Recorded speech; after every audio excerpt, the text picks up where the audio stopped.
Welcome, ladies and gentlemen, to the critically acclaimed Pop the Trunk Podcast Hall of Fame, Recency Bias Radio. With me, of course, is your humble host, Dave Smith, here to bring you the 13th rant of Big Brother 25 entitled The Red Vine Rebellion. Now, in this rant, I'm going to break down how the entire house is in on the plan to backdoor Hisam, to send him to the nether region, aka the Shadow Realm.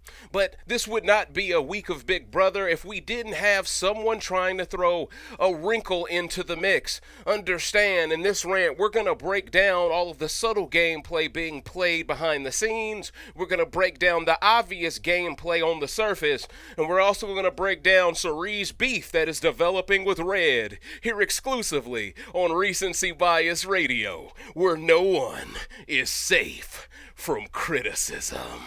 Eyes in the sky, gazing far into the night. I raise my hand to the fire, but it's no use, 'cause you can't stop it from shining through. It's true, baby, let the light shine through. If you believe it's true, baby, won't you let the light shine through. Now, if you all remember in my previous rant, Bounced by the House, I stressed to you all that I believed it was the worst play, in my opinion, of two. It was the lesser of two evils to take out a Reilly over a Cameron. I still believe Cameron, especially if they go through with this backdoor of Hisam, is the worst play imaginable. Because heading into that pressure cooker, I truly believe Cameron is going to be the one player most motivated to win that comp based around the fact that he has been the nominee the last 2 weeks, and he has competed in every comp this season thus far. He's the only player that can say that now that Hisam was not able to compete in this week's veto comp. But outside of that, it is important for me to break down how Cameron became the noms. Now, Cameron, he was an easy shoe-in because he was just nominated. He is starting to become the permanent pawn, but I believe if people aren't careful, he could easily be the one who ends up turning you all into pawns later as his pawn reaches the end of the chessboard and possibly becomes a queen. Understand, Cameron has the propensity and the ability to put together a 6-player person alliance, and I think that is still possible now more than ever. Now, the reason why Jag has been made a nominee is quite simple. With Felicia being the HOH, with her pulling off the improbable HOH victory, it appears she won some game that was similar to bumper pool. It was similar to golf. For all things considered, it sounds like it was quite similar to the comp Kylan won week 2 of BB25. Very clutch win Kylan pulled off. That's where he was able to essentially counterattack Frenchie, who really tried to put him and Xavier in harm's way that week. I'll never forget it. And of course, the rest was history because the cookout never looked back once they got rid of Frenchie. But this brings me to why Jag is a nominee on the block. Understand, behind the scenes, and you'll probably see this on Sunday night's episode, right before the live episode, Jag was walking around the house telling everyone lies. Now, I can't pinpoint if Blue also was doing this or if it was strictly Jag, but trust me, people aren't feeling Blue anymore in that house either. But apparently Jag was going up to people that were swing votes in his eyes, because you have to understand, he believes Cirie and Izzy was down with him, Blue, and Matt to keep Reilly. And you need 7 votes with 14 people left, pardon me. You need, well, actually, I think they needed just 6 votes, actually, with 14 people left. Because at that, well, no, Reilly was still in the game. So actually, it was 15 people left that week. So technically, yes, they needed 7 votes because a 6-6 tie, Hyson would always send Reilly home. So understand, they needed 2 more votes. And because they needed 2 more votes, Jag ran around the house lying to people, telling them they already had the votes, trying to make sure it could be a 12-0 the other way for Reilly to stay. Now, this, of course, backfired, and eventually before the live show, someone told him where the votes truly lied because he also voted out Reilly. But because he tried to do that handful Hail Mary, pun intended, I believe Jag became an easy nominee for the HOH and Felicia, mainly because it appeased the house. Also, put yourself in the shoes of the current HOH holder in Felicia. She wants two strong guys capable of winning the veto that will take themselves off. That way it doesn't seem like the whole house was in on the backdoor of Hisam. It makes all the sense in the world. But this is where I do have to provide some pushback to this backdoor. Because while I am excited for Felicia to get the credit for this huge move, and Hisam, before we get into the devil's advocate approach of it all, you better not go off on Felicia like you went off on Reilly. Because you're the same guy who said, I didn't hear the N-word. So you better not keep that same energy with Felicia, because the vultures will be watching, Coach. On Monday afternoon, after that veto ceremony, we're going to be paying close attention to you. Now, things are still subject to change. It still is not 100% guaranteed Hisam goes up. But as of right now on them feeds, Felicia does not scare. Izzy does not scare. Cerise seems to be the only player a bit hesitant now. But the reason why she's hesitant is because she only filled in certain members within the Professor's 8 of the plan. She filled in Bowie Jane, and I believe she also filled in Cameron, who's not really within the Professor's 8, but because he was going to be one of the nominees, they thought it would be important to let him in on the plan. So from Hisam's point of view, he believes the plan is to get Cameron out, right? But now that the veto has been won by Jag, I believe he wanted Jag out more than Cameron, just based off how Hisam is talking. Funny how that Brown alliance has got thrown out the window all of a sudden. Go figure. Hisam, you're turning into a shapeshifter yourself, but I digress. Hisam now, it appears as if because Jag has won veto, Hisam is now trying to push the hardest for Matt to go up. Now here's the thing. I do not want to see Matt go home this soon. Matt does not deserve that type of treatment, and quite frankly, taking out Matt or nominating Matt would be doing the dirty work of Hisam. Force Hisam to do that if you don't take out Hisam this week. Don't do his dirty work. But with that said, Hisam, the same things you said about Reilly that should have guaranteed her departure, those same things apply to you right now, my guy. And that's why on those feeds, you look visibly disturbed. You look visibly perturbed because you know you have set yourself up for this. And the funniest part about it is Hisam didn't even want to compete in this veto. So in all likelihood, if he would have been picked, he would have thrown it. That way he didn't appear too strong. But this is why you should have threw the veto last week. Your obsession with Reilly, similar to Mimi, is why both of y'all, in my opinion, are now on the outskirt onion of the Professor's 8. I wouldn't even consider Mimi anymore in the bye-bye B words anymore. Because Bowie Jane has more information than Mimi these days. So you got to understand, Cerise has not forgotten that. But to play devil's advocate, I don't want to lose myself in the rant of it all. I do believe it might be the smarter move long term for this alliance to preserve Hisam. They could always run back to him and say, hey, the whole house wanted us to backdoor you. We were only entertaining it to gather information. We're not going to do you that dirty. We're going to instead throw up a blue Kim to guarantee that we take out Cameron. To me, that's the smarter play. Take out Cameron now. Make sure Red and Bowie have nowhere to run to. Even if you're aware of the fact that they were within this mythical middlemen alliance, let's keep it real. Without Cameron, they have nowhere to run. They have nowhere to hide. This forces Bowie and Red to be strong, 8 strong with y'all moving forward. And in my opinion, it alleviates a lot of stress from Felicia. Because here's the thing. I believe if Felicia, who people already expect to make the end, if she gets that high trophy on her wall, if she gets the Infinity Stone of being able to say she backdoored Hisam out of this game like Sarah Beth did DX, I think it could very well lead to her being targeted prematurely before she should be targeted within this game. I think people will view her as someone who is unbeatable, so they will try to prioritize taking out Felicia, maybe not before jury, but definitely through a double eviction type scenario, simply because she is that deadly of a social player, and she's going to be able to say, I took out the strongest player in the house, on top of the fact that I'm the oldest player on the cast, on top of the fact that she is the oldest woman to ever win HOH. Her narrative becomes unstoppable at that point, so I think a lot of people will start to buck that system. With that said, I believe this is why, in her overall best interest, it probably is to preserve Hisam. But for the entertainment value of the week, let's be honest here, her backdooring Hisam would be box office. Seeing Hisam on the back foot, being put in the same position he put Reilly in, seeing an HOH go from the penthouse to legitimately out the house with the outhouse would be hilarious. And at the end of the day, in my opinion, this is straight up karma, because you could have showed Reilly some grace. If you would have allowed Reilly to stay, if they would have allowed Cerise Flip to actually go through, I truly believe a lot of players who are being kept out of real intel now, they would be in the inner circle now to know what's really going on. And this is where I have to applaud you, Matt. It was really sad for me on those live feeds to see you quite emotional in the half-not room over the departure of Reilly. Once again, you need to understand, Reilly was she was his safety valve in this game, right?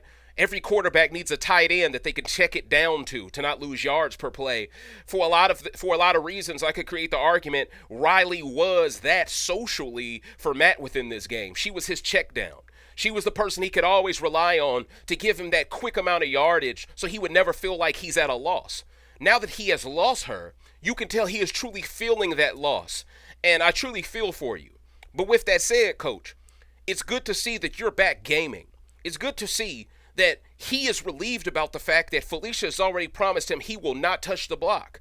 And yes, the game narrative within the week right now is Matt is the back door. But Felicia has already told Matt she is not going to risk him. She loves him. She adores him. And throughout this game, she's never going to really come for him. And this is an important thing to say to Matt in case he does win an HOH, because he will likely preserve not only Sari, but also Felicia, respectfully. So all of this is positive for Matt. And this is why I say it makes zero sense for Felicia to ever risk Matt. If you're going to risk someone, I think you should use Blue Kim as a pawn once again, just because Cameron is the most dangerous within the players left now that Jag has won veto. And Jag has already begun to bring people along, bring them into rooms, and Hisam is mentioning these things to Sari. But I think a lot of these things are falling on deaf ears simply because, at the end of the day, Hisam, you were the one who tried to, basically, you told the entire world straight up, you just want to be at the cool kids table. You told the entire world you're living in a midlife crisis. You don't want to play with the people in your age group, but you think the people 20 years younger than you somehow will always keep you around for your strength. You have to understand, you took out the person that they all love. They'll never work with you. And now, out of necessity, do you want to push this Professor Strong stuff? But that's because you're feeling the energy in that house, and you know that Jag has come off that block. Cameron's already stayed over Reilly, a big target. You know that if you're on the block next to Cameron, you have a 0% chance of staying as well. Especially when the Reds and Bowie Janes of this world are already 2 votes to keep Cameron over you. Even if they're in a Professor's alliance with you, they see Cameron as more of their number than, of course, you are. Because you're all over the place. You're a spill on aisle 7, Coach. So with that said, we're at a unique crossroads here. Right? Shout outs to Cody Rhodes. We're at a unique crossroads because I really want to know if they are going to create an American nightmare for our boy Hisam here, because he has turned himself into Bruner Jr. People are getting slime. People are getting hit with slime all day like it's Nickelodeon Jr. So I'm just trying to figure out. And that's why I'm wearing green. Understand, I'm color-coded out here in these streets, bling bling. But I really want to know where the rubber truly meets the road here. Will Sari be able to essentially get her thoughts across here? Will she be able to push her agenda hard enough? I don't think she's going to get her way here. I think Felicia is completely set in making a memorable moment for herself, in taking out a huge threat for herself. And I think she just believes Hisam is the second coming of Reilly. He's the second coming of Kirsten. She said this out of her own mouth. He is what she would look at as a drama queen. And what she doesn't appreciate, and what Izzy doesn't appreciate, what Sari doesn't appreciate, is how condescending Hisam has become ever since he has won that HOH. Don't get it twisted. He was always full of himself for a little bit. But after he won the HOH, he just became even more of an egotist. And when people become an elitist like that, when they start to talk down to you, not really talk to you, they kind of talk at you. These are the things that make people want to flip more than anything else. And in the end, it might be a blessing in disguise that they decided to go along with the house to go ahead and get rid of Cameron, because this set up Hisam even more to be in this false sense of security. So this is where the game becomes very complex, because even though it seems like a simple week, because the back door is right there in front of you, take it, Sari is basically going around trying to essentially create an argument that Red should be taken out. And Sari, this is where I got to provide some constructive criticism for you. Red is in no way, shape, or form a bigger threat than Cameron is. All right? He just isn't. Now, Sari's biggest problem with Red is that he keeps throwing these comps and he keeps acting weak. Now, after the veto, ironically enough, Red's the main one acting super sick because he's on slop. And here are the have-nots, ladies and gentlemen. If I'm not mistaken, the have-nots are America, Izzy, Hisam, and Red. I think those are the have-nots. Just based off of what I've seen thus far on feeds, I think those are the have-nots. As for the veto players, Cory, Izzy, and Red were chosen to, of course, compete with Felicia, Cam, and Jag. Now, you have Hisam trying to create the argument that Cameron was super mad that Jag won the veto. I don't know if that's true. I find it very compelling and very interesting that someone in Hisam's position is not pushing harder for Cameron to leave now. I find it very weird that no one sees Cameron as being the guy who has 2 automatic numbers within that 8.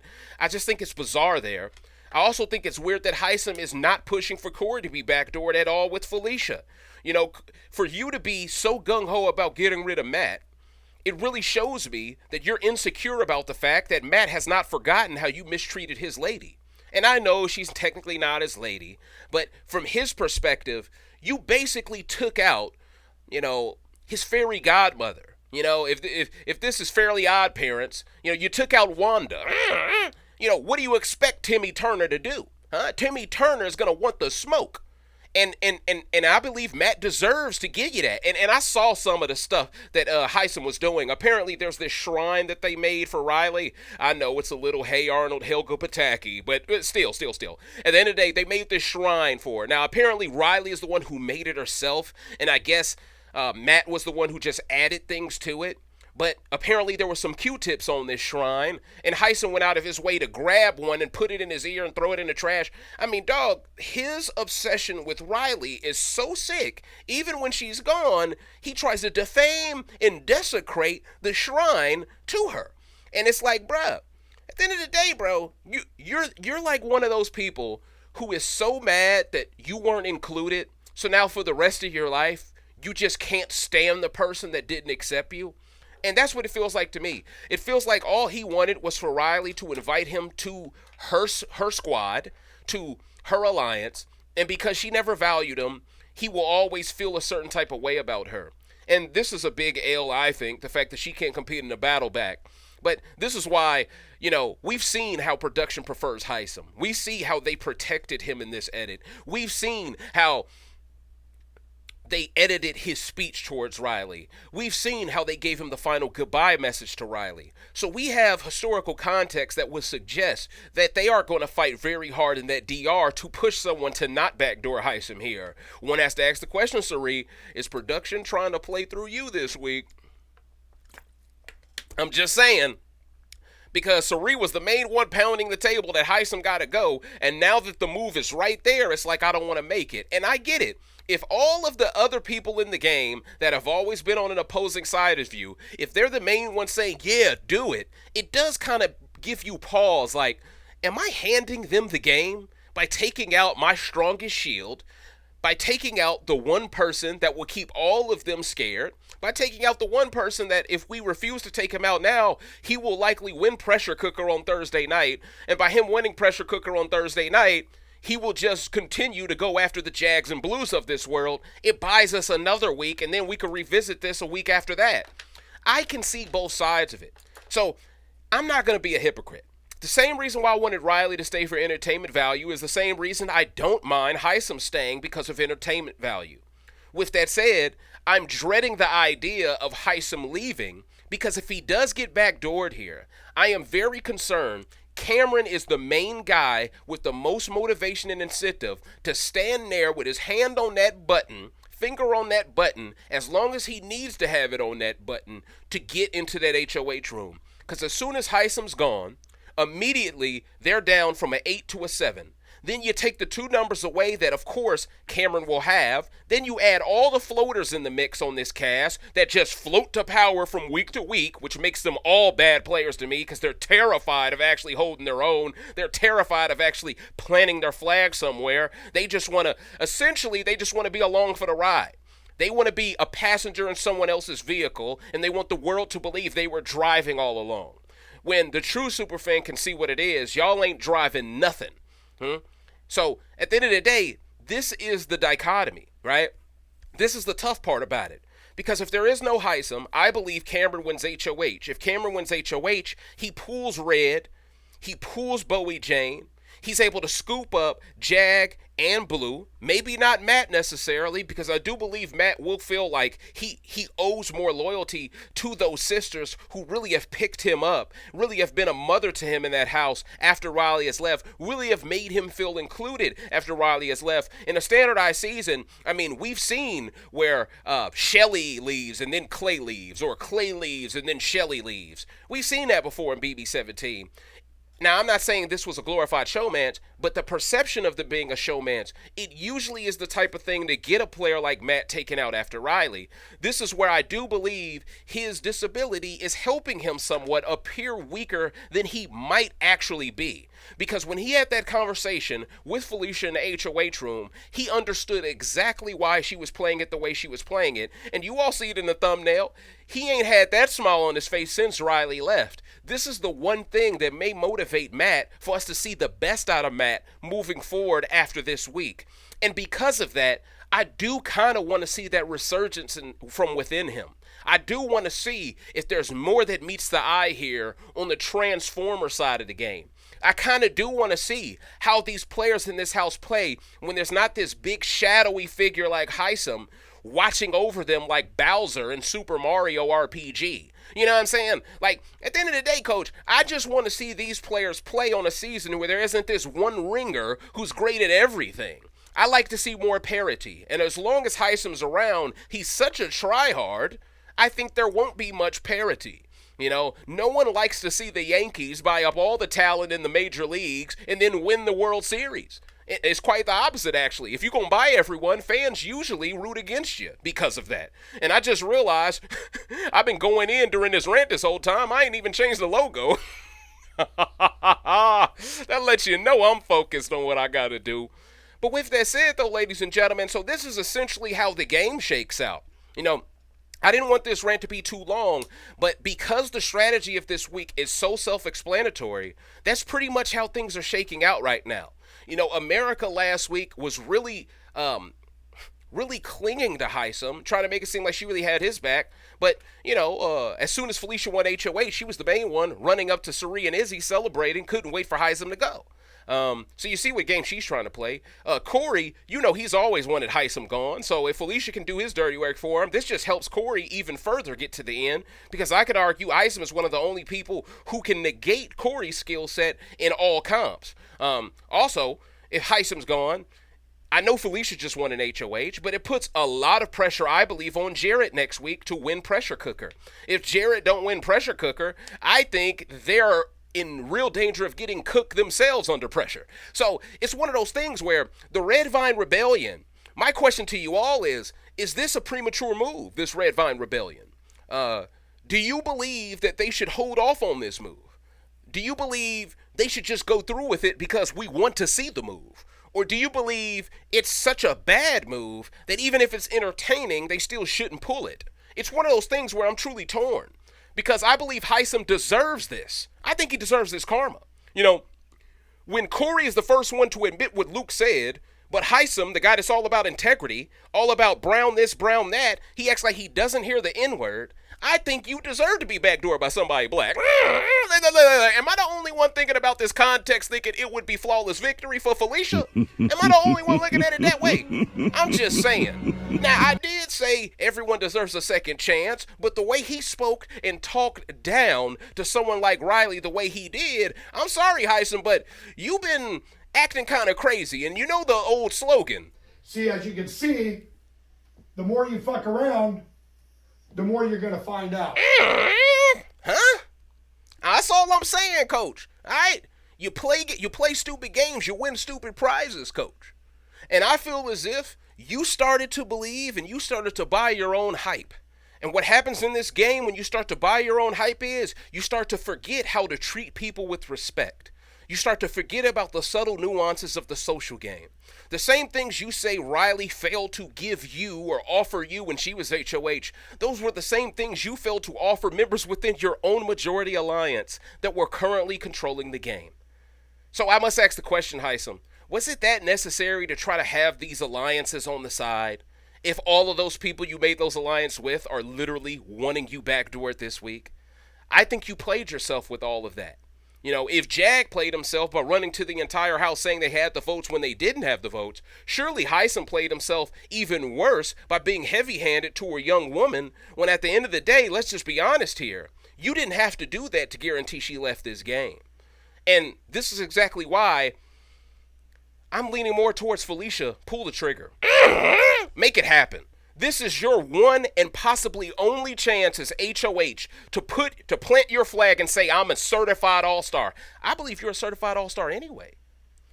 But making this move, I think it is the one thing that could give you AFP on a platter. I think making this move could be the one move that has people looking at you and going, remember that lady Felicia?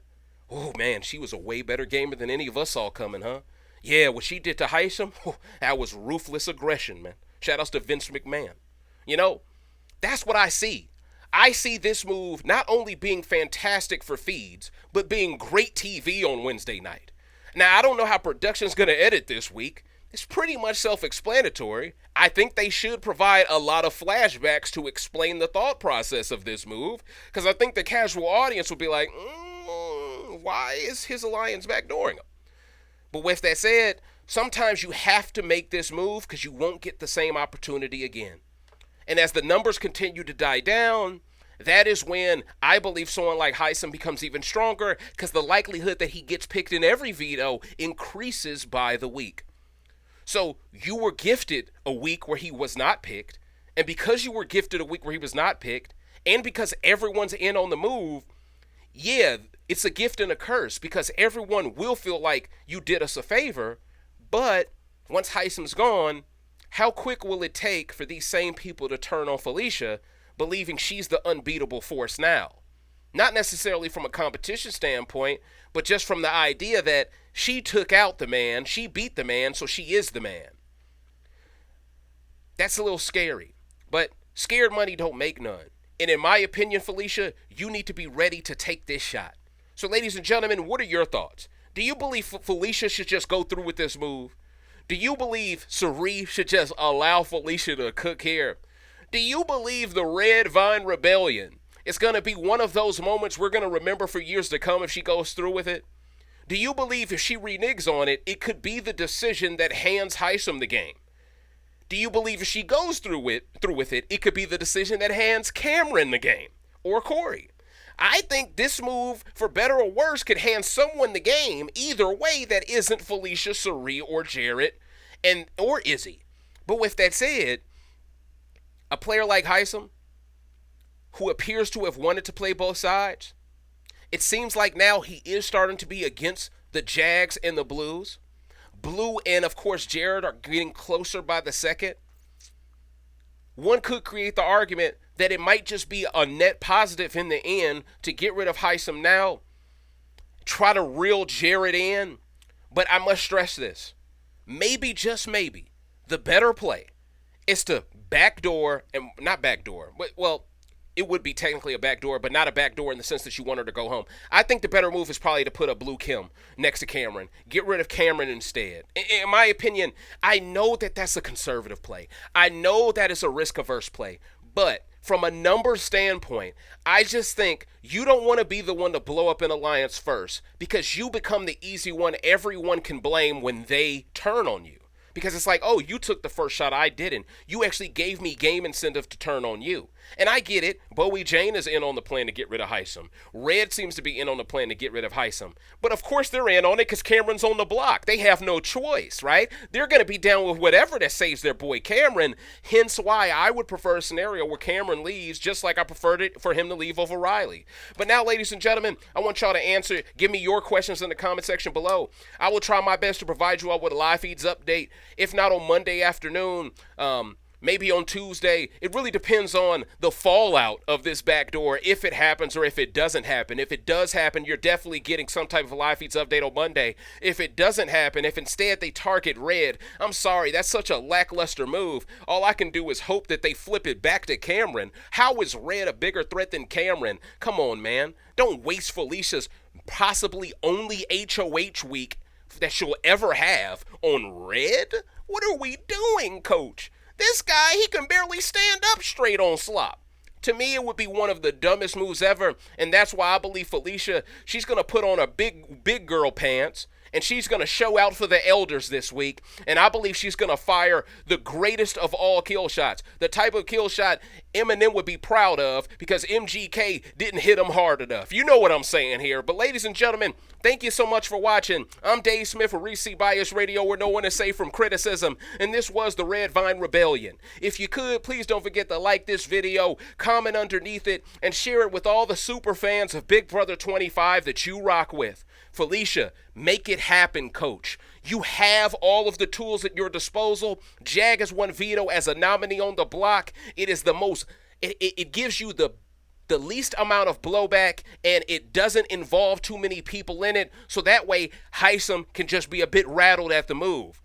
But I'm also concerned Hisam might aim low. He might get dirty in his campaign in order to try to stay over a Cameron. And that's where things could get really ugly. And what I don't want is for him to get as callous and as disrespectful as he was towards Reilly, towards our sister Felicia. I really don't want that. But I don't think he can afford to do that. I think he knows the optics, and I think he knows he was the one who forgot what Luke said. And because of those things combined, I think he's going to be forced to sit there on that block and just hold the L. I'm Dave Smith for Reese Bias Radio, where no one is safe from criticism, and I'll see y'all on Monday, most likely for another one. Until next time. Deuces. Make it happen, Felicia. The world is depending on you to bring balance to Big Brother.